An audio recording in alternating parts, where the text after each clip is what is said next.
Get out my motherland అంటూ చెవులు చిల్లులు పడిపోయేలా అనౌన్స్ చేశాం. అయినా వారి చెవికి ఎక్కట్లేదు.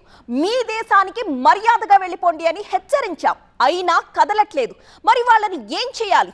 చట్టం ముందు నిలబెట్టి వాతలు పెట్టాలి కదా. ఇప్పుడు అదే చేస్తున్నాయి ఆయా రాష్ట్ర ప్రభుత్వాలు. చిక్కడు దొరకడు అన్నట్టుగా మన దేశంలోనే తిష్టవేసి కూర్చున్న పాకీల అంతు తేల్చడానికి భద్రతా బలగాలు విత్ లోకల్ పోలీస్ జల్లెడ పడుతున్నారు. దొరికితే జైలుతో పాటు జరిమానా కూడా. ఇంతకీ పాకిస్తాన్ వాళ్ళు మన దేశాన్ని ఎందుకని వీడడం లేదు? పహల్గామ్ దాడి తర్వాత పాకిస్తాన్ పై భారత్ కఠిన నిర్ణయాలు తీసుకుంది. పాకిస్తాన్ పౌరులు దేశం వీడాలని వారి వీసాలను రద్దు చేసింది. ఏప్రిల్ 27న సాధారణ వీసా హోల్డర్లకు, ఏప్రిల్ 29న మెడికల్ వీసా హోల్డర్లకు గడువు విధించింది. కేంద్రం ఆదేశాలతో రాష్ట్ర ప్రభుత్వాలు, పోలీస్ శాఖలు వేగంగా చర్యలు చేపట్టాయి. గడువు ముగిసే నాటికి 537 మంది పాకిస్తాన్ పౌరులు భారత్ ను వీడినట్లు అధికారులు గుర్తించారు. వీరిలో చాలా మంది పంజాబ్లోని అటారీ వాఘా సరిహద్దు ద్వారా పాకిస్తాన్ కు తిరిగి వెళ్లారు.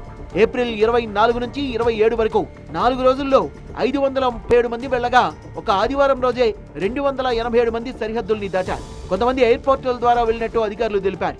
పాకిస్తాన్ కు నేరుగా విమాన సర్వీసులు లేకపోవడంతో వాళ్లంతా ఇతర దేశాల ద్వారా ప్రయాణించే అవకాశం ఉంది.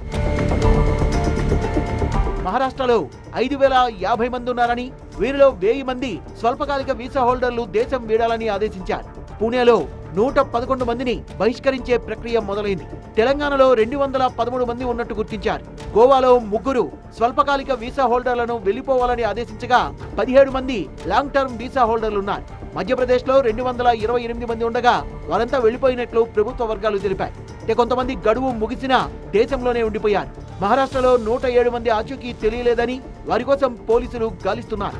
గడువు ధిక్కరించిన వారిని అరెస్ట్ చేస్తామని, 3 ఏళ్ల జైలు శిక్ష, 3 లక్షల రూపాయల జరిమానా విధిస్తామని హెచ్చరించారు అధికారులు. తెలంగాణలో 213 మంది పాకిస్తానీ పౌరులున్నట్టు పోలీసులు గుర్తించారు.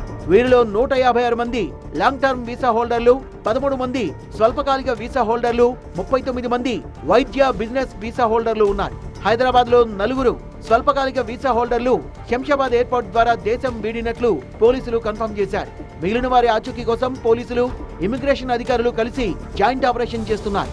హైదరాబాద్, సైబరాబాద్, రాచకొండ కమిషనరేట్ల పరిధిలో తనిఖీలు ముమ్మరం చేశారు. మామూలుగా అయితే విదేశీయులు శంషాబాద్ లోని ఫారినర్స్ రీజనల్ రిజిస్ట్రేషన్ ఆఫీసులో నమోదు చేసుకోవాల్సి ఉంటుంది. పాకిస్తాన్, బంగ్లాదేశ్ పౌరులు పాతబస్తీలోని పురానీ హవేలీలో ఉన్న ప్రత్యేక విభాగంలో రిజిస్టర్ చేసుకోవాలి. రికార్డుల ఆధారంగా 208 మంది హైదరాబాద్ లో ఉన్నట్లు అధికారిక లెక్కలు చెబుతున్నాయి. కొన్ని సోర్సులు 230 మంది ఉన్నట్టు కూడా చెబుతున్నాయి. స్వల్పకాలిక వీసా హోల్డర్లను గుర్తించి నోటీసులు జారీ చేస్తున్నారు. గడువు తర్వాత దేశంలో ఉండిపోయిన వారిపై చట్టపరమైన చర్యలు తీసుకుంటామని తెలంగాణ పోలీస్ శాఖ తీవ్రంగా హెచ్చరించింది.